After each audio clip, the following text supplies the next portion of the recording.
It starts in the middle of the worst moment, not the beginning, because some lives don't fall apart slowly, they collapse all at once. A hospital hallway at 3:17 a.m., fluorescent lights humming like they're tired of watching people break. A woman named Emily Carter stands barefoot in borrowed slippers, her janitor's uniform folded over a plastic chair, hands shaking as she stares at a delivery room door with her name taped crookedly to it. Two immigration officers wait 10 feet away, pretending to read forms they already memorized. Across the hall, silent and untouched by the chaos, stands Richard Hale, a billionaire whose watch costs more than Emily's yearly salary. His eyes fixed on the door like this was a business deal finally closing. The visa was approved. The child was born. And that's when Emily realized she was never meant to stay. Before we go any further, before we look away or judge too quickly, let us know in the comments where you're watching from. We'd love to hear from you. And if you're new here, click on the subscribe button so you never miss any of our upcoming videos. Now ask yourself this quietly. Honestly, if you were standing there with her, would you feel relief or fear? 6 months earlier, Emily's life was measured in mop buckets and night shifts, in a lemon sting of cleaning fluid and the quiet dignity of keeping her head down. She worked after hours at Hale Industries' private offices, wiping fingerprints off glass walls she'd never sit behind. She was undocumented, careful, invisible, sending half her paycheck back to her mother in Ohio, who still believed Emily worked reception. When Richard noticed her, it wasn't romantic or sudden, it was transactional and calm, the way powerful people make requests they know won't be refused. He spoke about help, about fixing her papers, about a future for a child he couldn't legally have with his public life intact. Emily told herself it was temporary, that she was choosing stability over fear, telling herself stories so she could sleep at night. Have you ever convinced yourself something felt wrong only because it was unfamiliar, not because it was dangerous? Pregnancy didn't feel like a miracle to Emily. It felt like a countdown. Doctor visits scheduled around her shifts, questions she didn't ask because answers might shatter the fragile agreement keeping her safe. Richard paid for everything but never touched her stomach, never asked how she slept, never learned the sound of her laugh.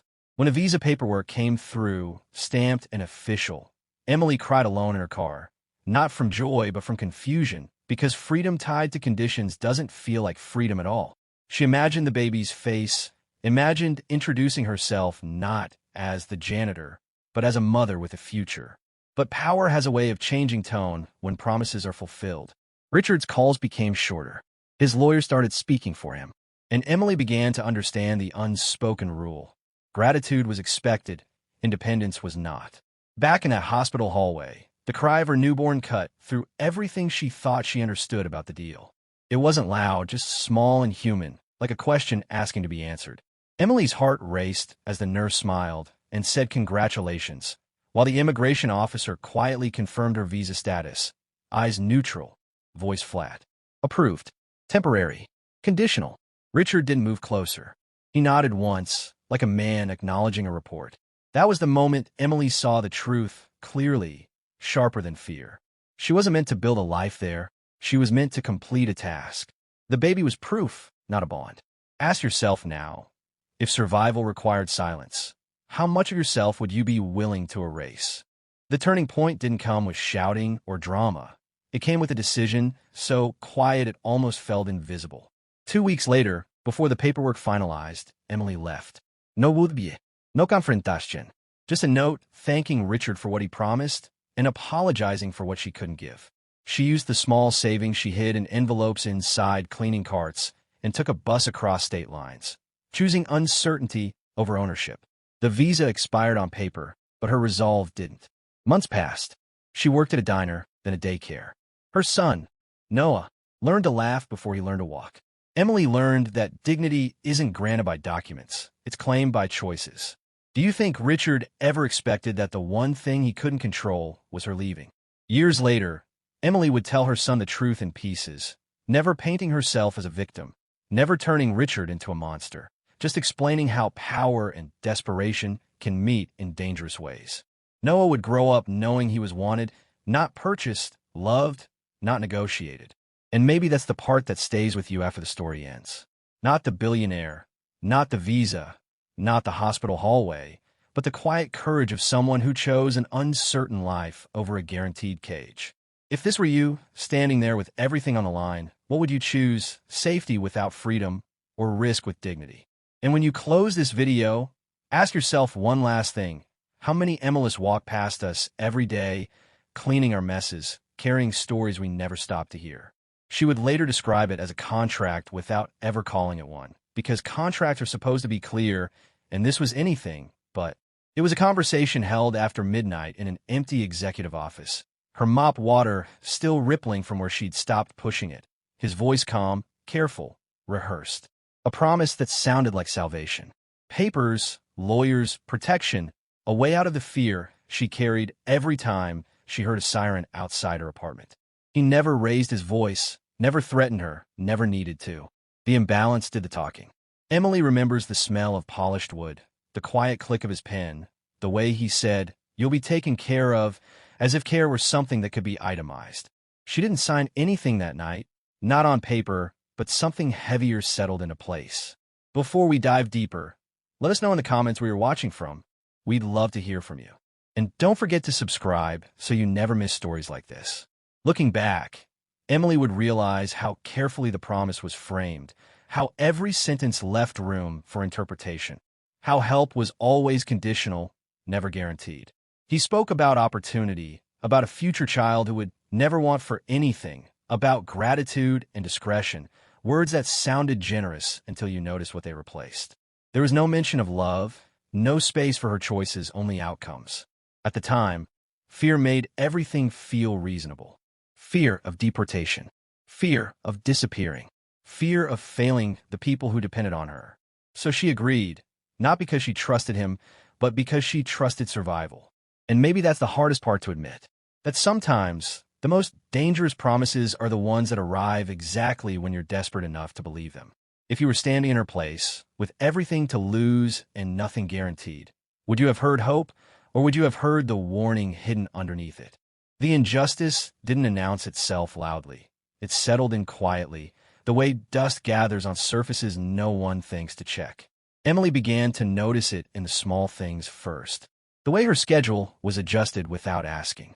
The way medical appointments were decided for her, not with her. The way every conversation circled back to what she owed rather than what she felt. She wasn't mistreated in obvious ways, and that made it harder to explain, harder to defend. People imagine injustice as shouting or cruelty, but sometimes it wears a polite smile and calls itself help. At night, lying awake with one hand on her stomach, she would whisper apologies to the life growing inside her, promising protection while knowing she had already given up pieces of herself. Have you ever thanked someone for saving you while quietly wondering why it cost you so much? As the months passed, Emily's world narrowed. Friends drifted away because secrecy requires distance. Her mother sensed something was wrong, but accepted the half-truths because love sometimes chooses comfort over clarity. Richard remained distant but present in the ways that mattered to him, arranging appointments, sending updates through assistants, reminding her of timelines. She felt more like a responsibility than a person, more like a clause than a partner. And yet, she bonded fiercely with the baby, memorizing every flutter, every ache, every moment that proved she was still human beneath the arrangement. That bond became her anchor, the one thing no one could rewrite or renegotiate. Ask yourself, if someone controlled your safety but not your heart, which one would you fight harder to protect?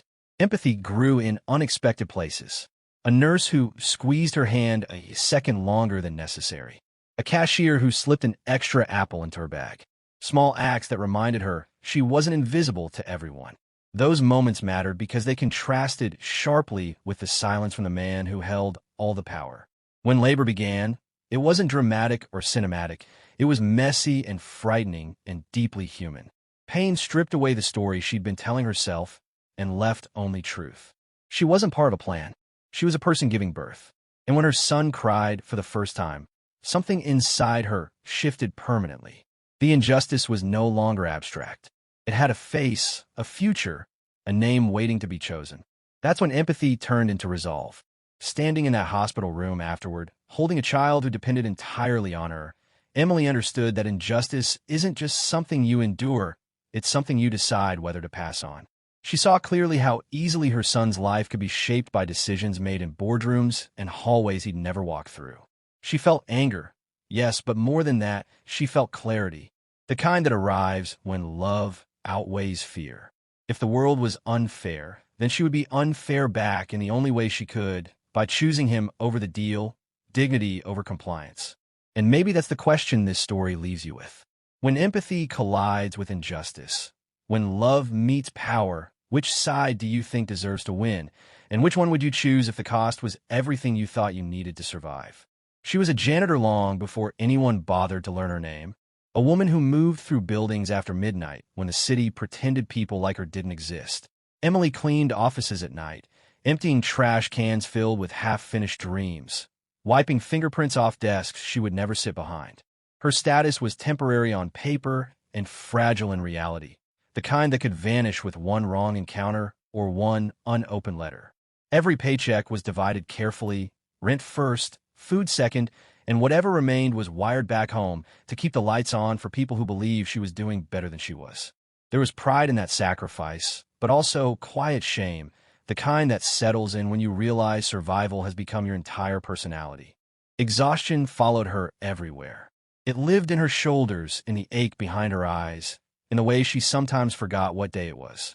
She slept during hours meant for living and worked during hours meant for rest. Fear walked beside her constantly. Fear of sirens, fear of unfamiliar faces, fear that one knock on the door could undo years of endurance. She avoided attention, avoided conflict, avoided hope. Because hope, when you're undocumented, can feel reckless. And yet, even in that careful invisibility, something else was happening, something she couldn't see yet. I didn't know my life was already being watched. He was a billionaire CEO, the kind whose name appeared in magazines beside words like visionary and disciplined, a man praised for calm leadership and clean suits. Richard Hale occupied the building during the day, surrounded by assistants and soft laughter. But at night, he became something else, quieter, more deliberate. His office was encased in glass walls that reflected the city lights, a transparent fortress where nothing felt accidental. When Emily first noticed him standing there after hours, it startled her, not because he spoke, but because he didn't. He simply watched, hands folded, posture relaxed, as if silence itself answered to him. Authority doesn't always announce itself. Sometimes it waits for you to feel small on your own. Their first interaction was almost unsettling in its politeness. He thanked her for her work, asked her name, commented on how spotless the floors looked. His voice was steady, respectful, careful not to cross any visible lines. That's what made it confusing. Powerful men were usually dismissive or impatient. This one listened too closely. The glass walls separated them, yet somehow amplified the imbalance, her reflection framed in cleaning gloves, his untailored confidence. She felt exposed without knowing why, like the room itself was paying attention. Why would a man with everything notice someone trained to disappear? Why was a billionaire noticing a janitor? The night she was called into the private office, her first instinct was fear. No HR email, no formal notice, just a quiet message passed through security telling her to come upstairs before her shift ended. The hallways felt longer than usual, the building too still, like it was holding its breath. Inside the office, the lights were dimmed, the city glowing behind glass walls that offered no privacy at all. There were no witnesses, no co-workers, no one who would later confirm what was said or how it was said. Just him, seated calmly, and her standing because no chair was offered. He didn't start with work. He asked about her family, where they lived, who depended on her. He asked about her status without using the word directly, circling it carefully the way someone does when they already know the answer. Then he asked about her dreams, not in a hopeful way, but like he was inventorying possibilities. Did she want stability? Did she want to stop being afraid? Did she want a future that didn't end with a knock on the door? Emily answered because silence felt dangerous, because honesty felt expected. And when she finally stopped talking, he looked at her and said he had a solution to all her problems. The room seemed to shrink after he said it, as if the walls had leaned in to listen. A solution to all her problems sounded generous, almost kind, but Emily felt her stomach tighten because solutions offered by powerful people rarely come without conditions. Her mind raced through everything she stood to lose, her job, her safety, the fragile lifeline she sent home each month. Saying no felt brave, but reckless. Saying yes felt safe, but wrong. She stood there weighing her silence against her survival, wondering how quickly dignity could become a luxury she could no longer afford. What would you have done in that moment, standing alone in a glass office with your future hanging on someone else's words?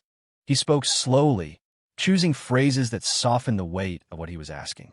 He framed it as an opportunity, a mutual benefit, something that would protect her while helping him avoid complications in his own life. He never used harsh language, never raised his voice, never rushed her. That restraint made the conflict heavier, not lighter. If he had been cruel, refusal might have been easy. Instead, he sounded reasonable, practical, almost concerned. Emily felt trapped between gratitude and alarm, between the promise of stability and the fear of becoming something she didn't recognize. The suspense wasn't in what he said next, but in what she would allow herself to agree to. As she listened, questions crowded her thoughts. Was accepting help the same as giving up control? Could survival justify a choice that made her feel smaller? Would anyone believe her if she later regretted it? She thought of her family, of nights spent counting bills, of the constant anxiety that shadowed her every step. The silence after his explanation stretched uncomfortably, filled with unspoken expectations. In that pause, Emily realized the true conflict wasn't between her and him, it was within her. And that's where the story asks you to look inward too. If safety, legality, and comfort were placed on one side, and your sense of self on the other, which would you choose, and how certain are you that you'd recognize the cost before it was too late? She didn't mention the visa right away. It came slowly, almost casually, folded into the conversation like an afterthought. He spoke about permanence, about how fear changes people when they're forced to live in the shadows, about how no one should have to clean offices at night, wondering if tomorrow would be the day everything ended. Then he mentioned permanent residency, the words landing softly but carrying enormous weight. Legal status, housing covered, a place where rent would never be late and locks would finally feel like protection instead of barriers. Security, he called it, the kind that lets you sleep through the night without jumping at every sound. Emily felt tears rise before she could stop them, because for the first time in years, survival sounded simple. Then he stopped talking. The pause was deliberate, heavy measured. He leaned back, letting the promise settle, letting gratitude form before the rest of the sentence arrived. Emily waited, her heartbeat loud in her ears, sensing there was more, something unsaid that refused to stay buried. And in that silence, she understood that generosity doesn't pause unless it's waiting for agreement. But the visa wasn't the real reason she called me there. That night, Emily barely slept. She lay awake staring at the ceiling, replaying every word, every pause, every look. Dignity wrestled with survival in her mind, neither willing to let go. She asked herself whether pride could keep her safe, whether self-respect could pay rent or stop a deportation notice from arriving in the mail. The future he described was warm and stable, a life where fear no longer dictated her choices. But the price of it felt like erasing parts of herself she might never recover. She wondered if saying no would mean choosing hardship not just for herself, but for everyone who depended on her strength. The consequences arrived faster than she expected. A letter slipped under her apartment door, official and cold, warning her that her status was under review. Her mother called the same week, voice tight with worry, reminding her how much the family needed the money, how returning home would mean starting over with nothing. Pressure closed in from all sides, each reminder pushing her closer to a decision she wasn't ready to make. Then, almost by accident, she learned the truth that shifted everything. A quiet conversation with another night worker, a sentence spoken too carefully, revealed this wasn't the first time. There had been others, other women, other promises. And suddenly, Emily understood she wasn't standing at the edge of a choice. She was standing in the middle of a pattern. She signed on an ordinary night, no ceremony, no witnesses, no raised voices. The office was quiet, almost gentle, the city lights steady beyond the glass, as if nothing important was happening at all. A pen was placed in her hand, the paper already prepared, language softened by lawyers and careful phrasing. She read it twice, then a third time, not because she didn't understand it, but because she was hoping something would change if she looked long enough. Her hand trembled slightly, then steadied. Survival has a way of teaching the body what the mind resists. When she finished, there was no applause, no relief, just a nod of approval and a calm assurance that everything would be handled from there.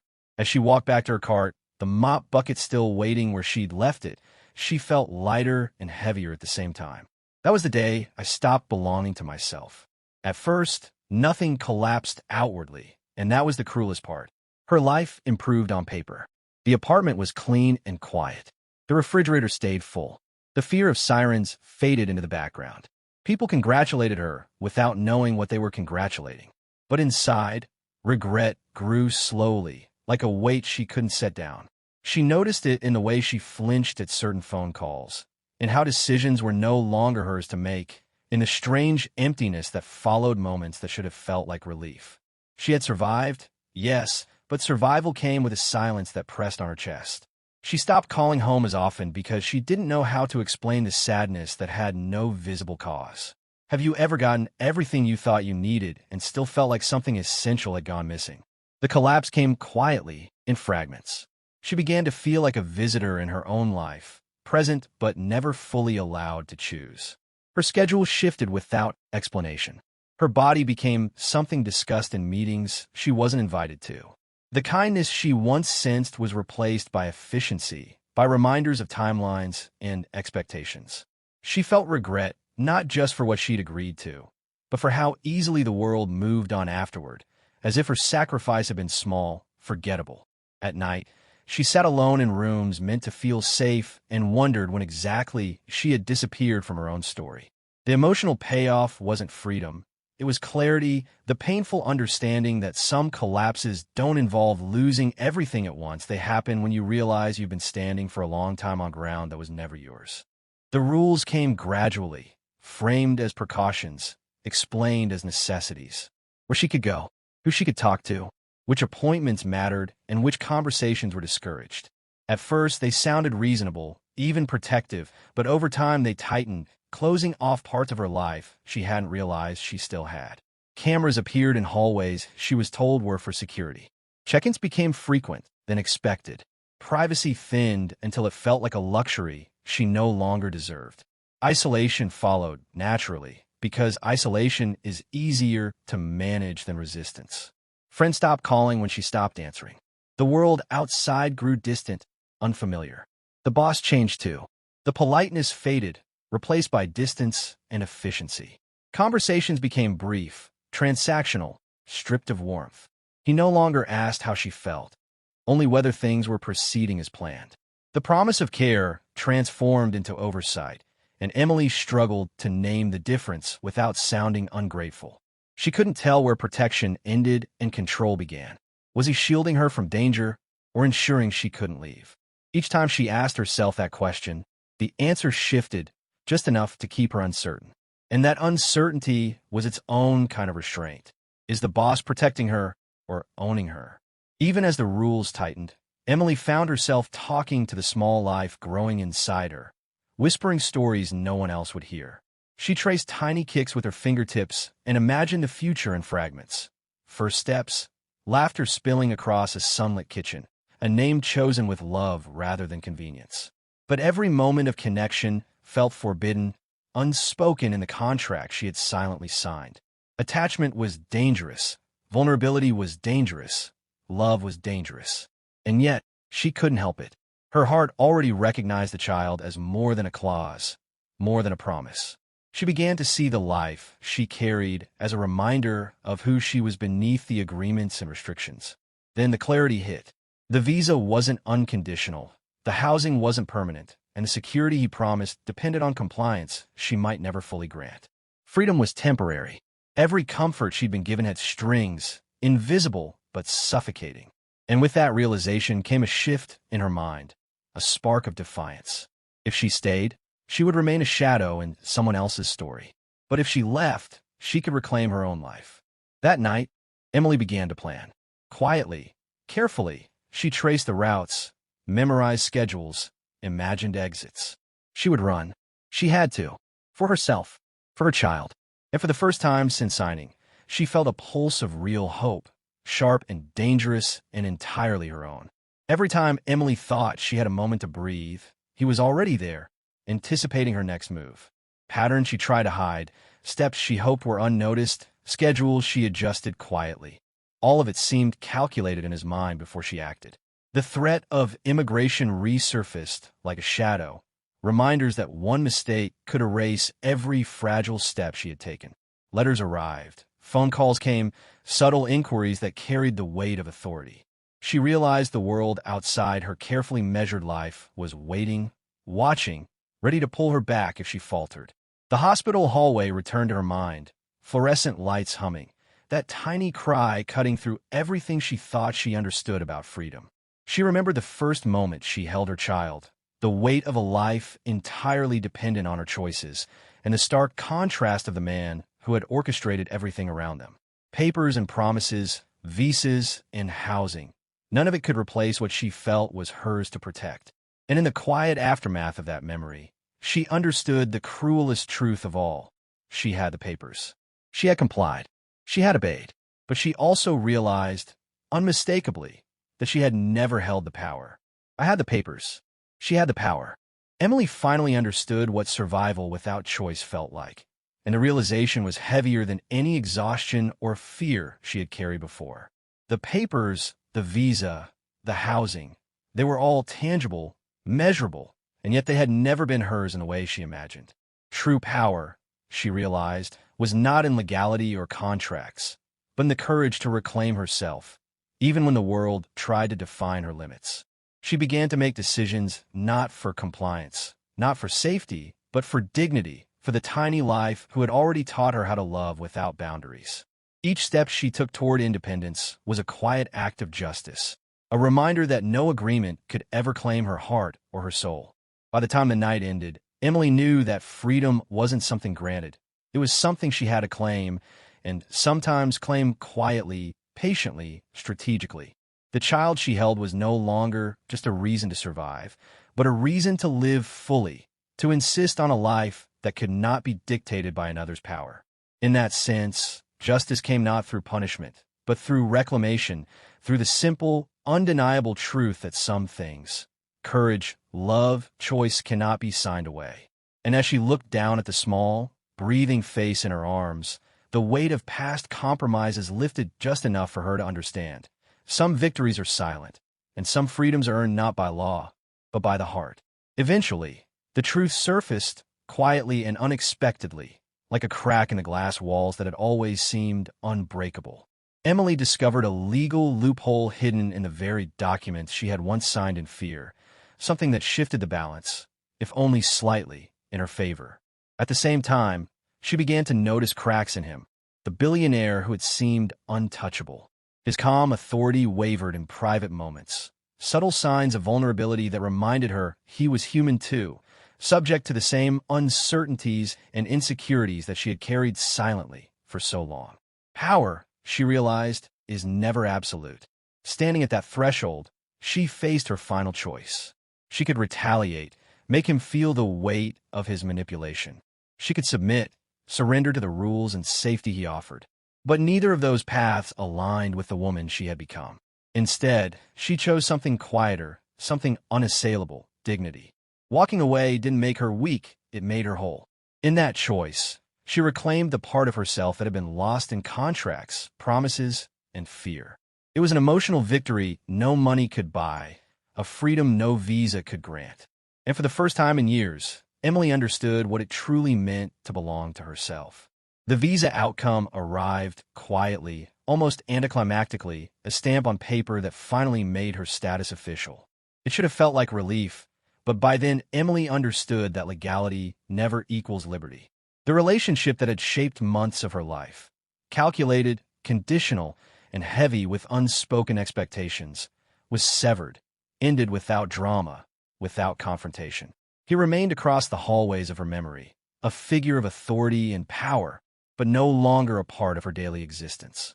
And in that absence, she found something she hadn't felt in years: quiet freedom. Not the kind written in contracts or granted by courts, but the kind earned through courage, patience, and refusal to surrender her self-respect. Standing alone, She thought of that first hospital hallway, of the cry of her newborn, of the weight of promises and papers. She remembered every choice she had made, every fear she had faced, and she realized that survival had taught her more than any contract ever could. She had lived through fear, through rules and observation, through control disguised as protection, and she had emerged whole.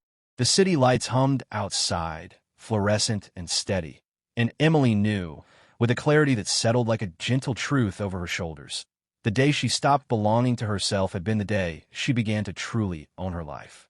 Looking back, Emily's story isn't just about a visa or a billionaire's office. It's about power, how it can bend situations, shape choices, and quietly define boundaries we don't even see until we're inside them. It's about consent in its truest form and how difficult it becomes to recognize when it's pressured by fear, obligation, or survival. And it's about the fragile, human tension between survival and self-worth. How sometimes the price of safety can feel like the cost of your very soul. For women, particularly those balancing responsibilities, dreams, and family, Emily's experience resonates deeply. It asks us to reflect on what we would endure and what we would refuse when the world tells us we have no other option. So we ask you now, was she wrong for accepting the offer or brave for surviving it?